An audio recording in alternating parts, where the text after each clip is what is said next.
Last week, I spoke to you about a Christian worship event led by US artist Sean Foy that hit a wall in Canada. Concerts were cancelled, smoke bombs disrupted church gatherings, and organizers were slapped with a $2,500 fine for not having a permit.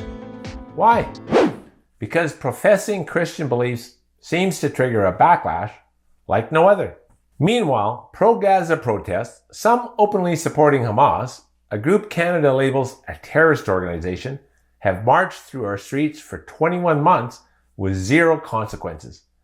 Death threats, like "I'll plant you 6 feet deep," were shouted in malls, and the Canadian flag was burned while protesters chanted, "Death to Canada."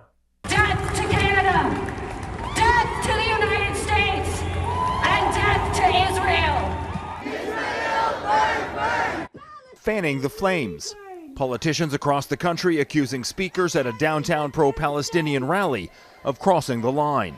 I find this sort of violence completely unacceptable. This sort of hate should have no place in British Columbia. The rally was organized in part by a group known as Samadoun, which claims to be a grassroots movement advocating for Palestinian freedom. Samadoun has been fomenting these violent and horrific protests and mob actions. This organization is a front for an already banned terrorist group. So, what did police do when dealing with the ongoing protests? In Toronto, they handed out coffee. Yes, coffee to the demonstrators. Social media posts criticize officers for appearing to deliver coffee to pro-Palestinian demonstrators.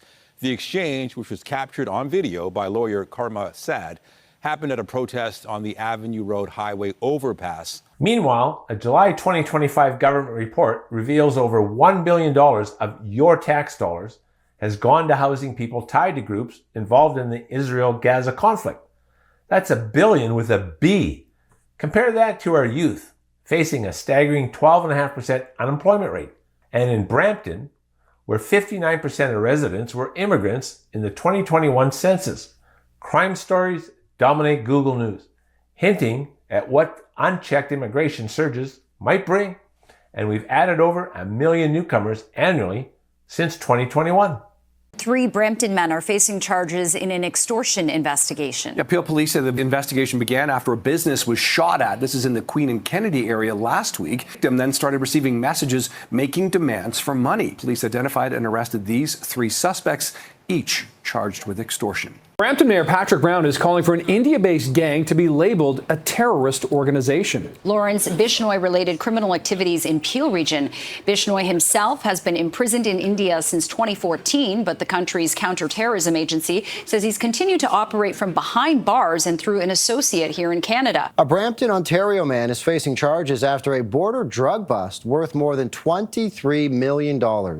The Canada Border Services Agency says it found 187 kilograms of suspected cocaine hidden inside a commercial truck entering Canada from the U.S. The suspect has been charged with importing cocaine and possession of cocaine for the purpose of trafficking. This isn't about diversity, it's about values. Judeo-Christian principles built this nation, yet they're under attack while foreign ideologies get a free pass, propped up by your money.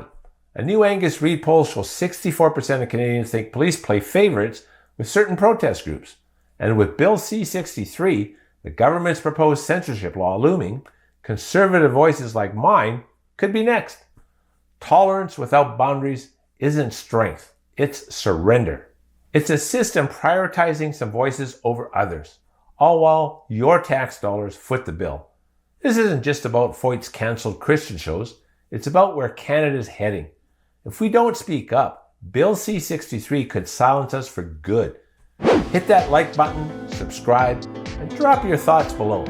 Let's protect our values together. This is Glenn Zacher reminding you, it's your money, so make it count. See you next time.